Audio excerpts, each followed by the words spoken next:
तो नमस्कार दोस्तों, आज इस वीडियो में क्लास 10 का यूक्लिड विभाजन एल्गोरिथम की मदद से एचसीएफ निकालने के लिए सीखेंगे। जो एग्जाम में बार बार क्वेश्चन पूछे जाते हैं, ये क्वेश्चन 2 नंबर का रहते हैं। ठीक, तो चलिए हम क्वेश्चन को स्टार्ट करते हैं। देखिए, यूक्लिड विभाजन एल्गोरिथम का प्रयोग से कैसे निकालेंगे, तो इसमें दो संख्या दिया हुआ रहता है 135 और 225 का। तो कैसे निकालेंगे 135 और 225 का एचसीएफ? सबसे पहले आपको क्या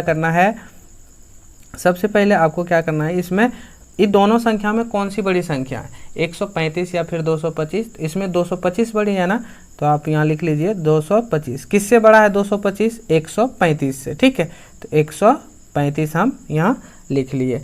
इसके बाद आपको क्या करना है, यहाँ आप लिख लीजिएगा कि यहाँ, अब यहाँ देखिए, आप ध्यान दीजिएगा कि 225 और 135 में कौन सी बड़ी संख्या है, 225। तो आपको इसको मान लेना है कि माना कि ए बराबर आपको कितना मानना है, 225। ठीक, और b बराबर आप क्या मानिएगा, तो छोटी संख्या को हम लोग b मान लेते हैं, तो 135 को हम लोग b मान लेते हैं। इसके बाद क्या लिखेंगे, यूक्लिड विभाजन एल्गोरिथम से। ठीक, तो आप लिख लीजिएगा कि यूक्लिड विभाजन एल्गोरिथम परिमेय से, तो लिख लीजिएगा। इसके बाद यूक्लिड विभाजन क्या कहते हैं, यानी यूक्लिड जो थे गणितज्ञ, वो क्या लिखते हैं अपने सूत्र में कि a बराबर क्या होते हैं, BQ प्लस R, जहाँ Q बराबर 0 आपका नहीं होना चाहिए। ये कौन सा सूत्र दिया था, किसने अब धारणा दिया था, यूक्लिड ने। ठीक है, अब इसी के ऊपर हमको क्या निकालना है, एचसीएफ निकालेंगे। तो कैसे निकालेंगे एचसीएफ? अब देखिए कि आपको अगर पता नहीं चले कि A, B, Q और R क्या है, तो आप ये याद रख लीजिए। देखिए, A बराबर हम लोग कहते हैं भाज्य, A बराबर भाज्य बराबर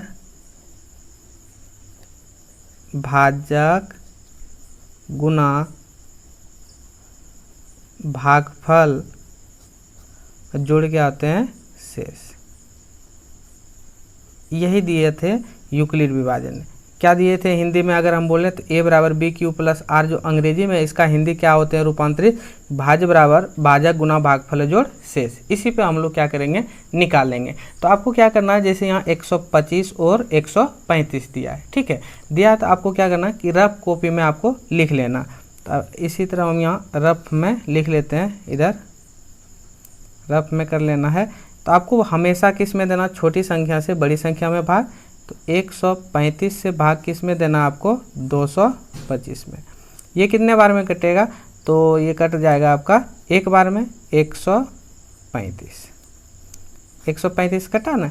तो ये देखिए घटा देते हैं इसको, तो ये हो गया 5 में 5 गया 0, ये 12 में 3 गया 9, तो ये हो गया। अब यहाँ देखिए, अब यहीं से देखिए, ये हम लोग भाजक किसको कहते हैं, इसको भाज्य कहते हैं, इसको हम लोग क्या कहते हैं, भाजक, इसको हम लोग क्या कहते हैं, भागफल, है ना, इसको कहते हैं शेष। आपको इसी सूत्र पे बैठाना, यानी a बराबर।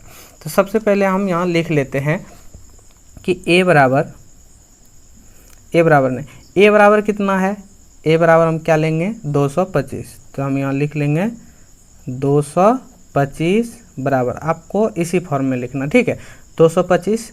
b बराबर क्या हो गया, इसमें b कौन सा हो गया, a बराबर तो लिख लिए, b इसमें कौन हो गया, b हम लोग क्या किसको कहते हैं, भाजक को। भाजक कितना है, 135 गुना भागफल कितना हो गया, 1 जोड़ शेष कितना हो गया, 90। ठीक, फिर हमको निकालना, जब तक 0 ना आ जाए कट करके, तब तक हमको क्या करना है, भाग देते जाना। फिर 90 से किस में भाग देंगे, 135 में, यानी भाजक में। तो इसको हम दे लेते हैं, इधर ही दे लेते हैं, 90 से भाग देंगे 135 में। ये कितने बार में कटेगा, एक बार में, 90 का 90। ठीक, ये हो गया 5 4। फिर हम उसी टाइप से लिखेंगे कि इसमें जो है भाज्य कितना हो गया, भाज्य इसमें 135 हो गया। तो हम यहाँ लिख देंगे 135 बराबर और भाजक 90 गुना भागफल 1 और शेष कितना हो गया, 45। शेष 45 हो गया। फिर हम भाग देंगे किस में, जब तक ये कट करके 0 ना आ जाए तब तक हमको भाग देना है। तो जो शेष आते हैं ना, उसी में हमको किस में फिर भाग देंगे, ये 90 भाजक में। ठीक, तो 90 ये कितने बार में कट जाएगा, 2 बार में, 45 दूना 90। कट गया ना, आपको फिर यहाँ लिखना है। ये तीसरा स्टेप था, ये पहला, ये दूसरा स्टेप और ये तीसरा स्टेप। आपका 3 स्टेप यहाँ भी निकलेगा। तो पहला हो गया, दूसरा हो गया, तीसरा हम निकालेंगे। तो इसमें जो हो गया भाज्य कितना हो गया 90, तो हम यहाँ लिखेंगे 90 बराबर 45 गुना 2 प्लस शेष कितना आ गया 0। शेष 0 आ गया ना। तो यूक्लिड गणितज्ञ जो थे वो क्या कहते थे कि जब तक ना आपको शेषफल 0 ना आ जाए तब तक आपको HCF नहीं लिखना। तो इसमें देखिए 0 आ गया ना, तो 0 जो आ गया तो उसका आपको क्या करना है कि भाजक कौन सा हो गया, भाजक कितना आ गया आपका 45। तो आपका 45 जो आ गया यही आपका क्या कहलाया HCF कहलाया। तो हम यहाँ लिखेंगे अतः किसका 135 और 225 का मौसो कितना निकल गया। तो लास्ट बार में जो कटा है शेष जो खत्म होगा किससे 45। तो ये आपका हो गया 45, यही हो गया आपका आंसर। तो दोस्तों अगर हमारा वीडियो अच्छा लगा तो वीडियो को लाइक और चैनल को सब्सक्राइब जरूर करें। Thank you.